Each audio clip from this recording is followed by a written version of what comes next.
de trabajo. Gracias, Matías, por haber venido. Gracias por la invitación. Cuando son las entrevistas o las ofertas de trabajo, ¿generalmente se habla de este sueldo promedio? No, bueno, el sueldo es un dato que se pide o el candidato consulta, no siempre inicialmente en la entrevista laboral, pero está bastante presente. Te diría que algo que se hoy juega mucho es el modelo de trabajo, si es en la oficina o es remoto, y esto es interesante porque de alguna manera puede implicar un costo, ¿no?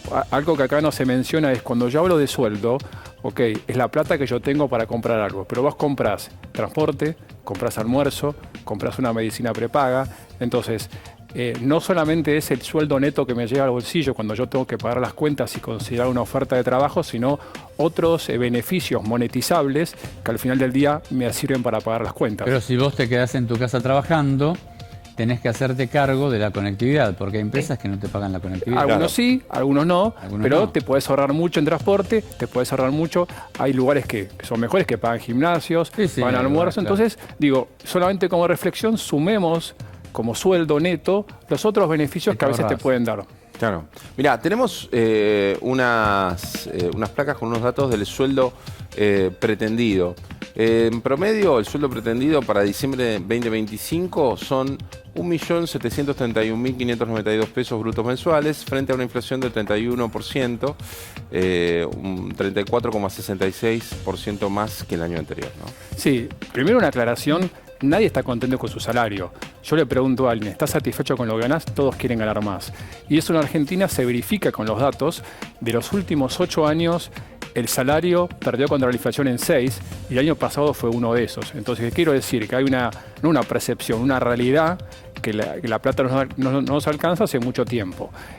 Después, bueno, sí, hay una expectativa de salario, pero también hay que recordar que hoy el mercado laboral está bastante complejo. O sea, ha sido un año duro para el empleo, con lo cual hoy algunos candidatos están aceptando tal vez algunas condiciones salariales no tan altas. Ese 34% puede ser sí o no en función de conseguir un trabajo, ¿no? Claro. Ahora, Milei tuiteó que la pobreza bajó al 26,9%.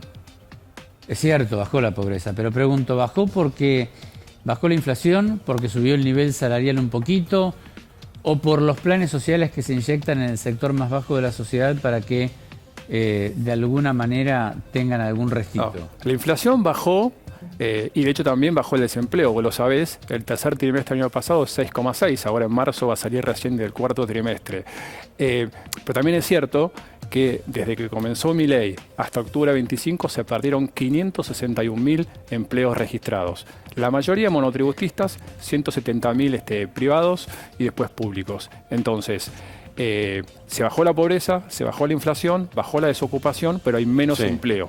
Eso es un dato. Elena, y estas variables, ¿no? Ahora con todos los cambios, desde la economía, ¿lo ven como algo que puede llegar a mejorar? Sobre todo con lo que tiene que ver, ¿no?, con la apertura de la economía, la reforma laboral, el acuerdo con Estados Unidos. Digo, ¿qué perspectiva puede llegar a aportar algo positivo?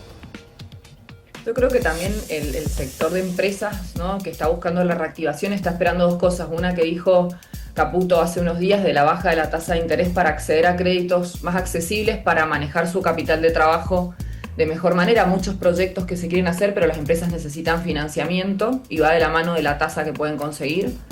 Por otro lado, tenés el tema de la reforma laboral, ¿no?, y la reforma impositiva que se está esperando para aliviar el bolsillo de las empresas, que también va a generar que se registren más salarios en blanco y que suban los sueldos promedios también, ¿no?, en ese sentido. Claro. Entonces, a medida que vaya reactivando la economía, de la mano de estas situaciones y estos hitos que tienen que pasar en la economía y en las leyes, yo creo que sí va a haber una recuperación y no va a haber un aumento de sueldo por inflación, sino un aumento de sueldo real, ¿no?, y un ajuste de los sueldos reales, de ver una inflación que es más tranquila, sea el 2, el 3 o el 4, pero sí el hecho de que vos no sientas que esa inflación no te representa, sino que vayamos a un esquema más sincero en este sentido, ¿no?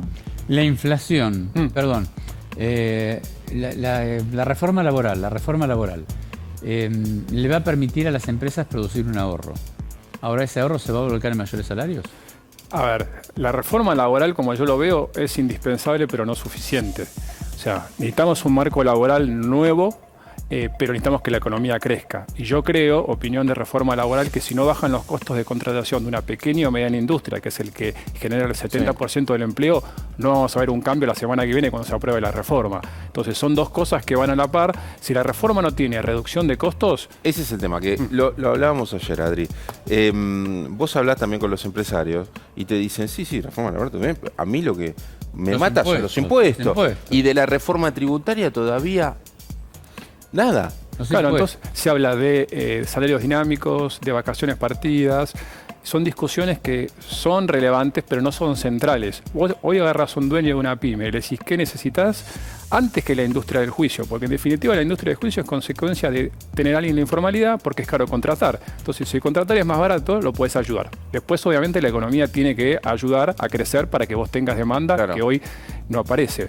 Pero algo... Sí, porque sancione la reforma laboral no va a haber más empleo en blanco. Claro, que la economía crezca. Pero con ese argumento hemos pasado mucho tiempo cuando solamente crecía la economía y había empleo, pero seguíamos teniendo un corset laboral. Entonces, me parece saludable que resolvamos un tema. Ahora, eso solo no te va a generar empleo. Gracias, Matías. Gracias, Elena. Gracias a